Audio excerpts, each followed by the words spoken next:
لکه سبا زموږ په ملک کې 14 اګست دی،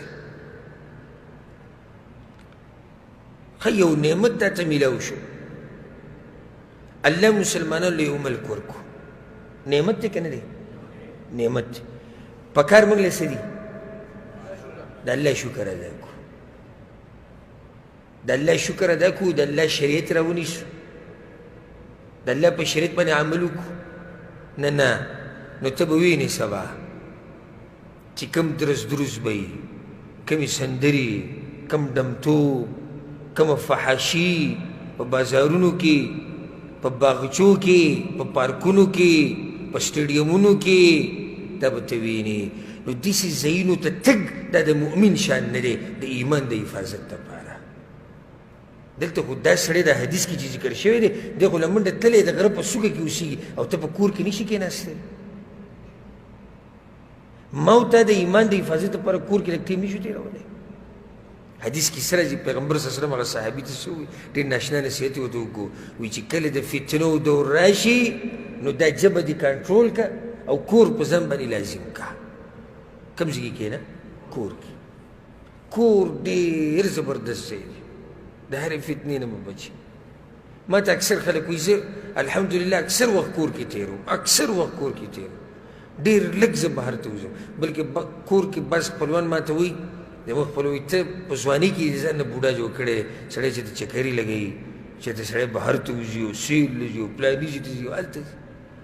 زه ورته وایم څه خیر دی پکې بهر ته ورته وکړه، اوس څه جاښه به جوړېږي که نه، څه فتنه به وي، یا به پردۍ زنانې یینې راینې هغه به کته ځي او بره ځي، یا به د چا سره به دې خبرې واوړي، یا به چېرته سندرې به دې په غوږونو لګي، یا به بل څه یا به بل څه یا به بل څه. دې نه ښه دا نه چې سړی کور کې ناست، کور کې کښېنه، د الله بندګي کوه، د خپلو بچو سره وخت تېروه، ښایسته ژوند دی، او خپله مزدوري کوه، د مزدورۍ ځیله ځه او واپس راځه، خپل عبادت کوه. څومره ښایسته ژوند دی.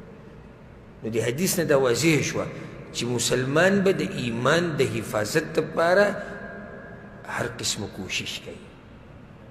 زما او تا سره ګوره دا ایمان قیمتي خزانه ده. که زه اوس تاله د یو دغه درکمه قیمتي کاڼی یا غمې ووایه، ډایمنډ چې ورته وایي، داسې وړه غوندې کې ټوټه دلې درکړم، ته به دې سره څه کوې؟ وزاري که نه جیب ته به دقې شیان وولې او پرته به نه، که نه کور ته ځې وړولی ورکوې چې لوبې به کوي ځان له ور به یې که وړولی نه، دا به ته په چړله کې بنده کې روزانه به داسې صفا کوې چې چمک یې خراب نه شي. دا خو جي د لکاو شی ما سره جیب کې پروت او په مخه به ورته ګورې او خاندې به او خوشحاله به یې، ته دې ته پته وي دا شی قیمتي دی. نو زما او تا سره ایمان دی، ایمان څومره قیمتي دی. دا ایمان قبر ته رسول غواړي. ګورې دا ته ووایم، ګورې دا ایمان کوم ځای ته رسول غواړي؟ خبره ته. زه اکثرو ملګرو ته دا خبره کوم، او کوم سړی چې زما په مخ کې مړ شي په ملګرو کې او په خپلوانو کې او چې زه یې پېژنم او مؤمن د دنیا نه لاړ شي او آخري وخته پورې په ایمان باندې زه ورته وپسخېږم، یاره څه خوش قسمته سړی. خو زموږ څه پته لګي چې د ایمان به قبر ته سلامت وي څوک کنه. ناشنا فتنې دي، پته نشته. هلته حدیث کې دا راځي سهار به سړی مسلماني، د شپې به کافري، د شپې به مسلماني، سهار به کافري. زما او ستا د ایمان څه پته لګي؟ ځکه خو پیغمبر صلی الله علیه وسلم دا دعا خو ولیده، اللهم یا مقلب القلوب ثبت قلبي على دینک. الله ته زړونه اړې راړې، زما د زړه په خپل دین باندې مضبوط کړه.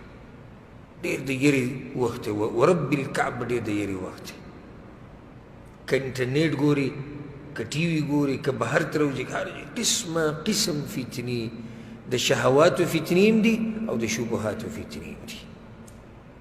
نو قیمتي سړی هغه دی چې د خپل دین حفاظت وکړي.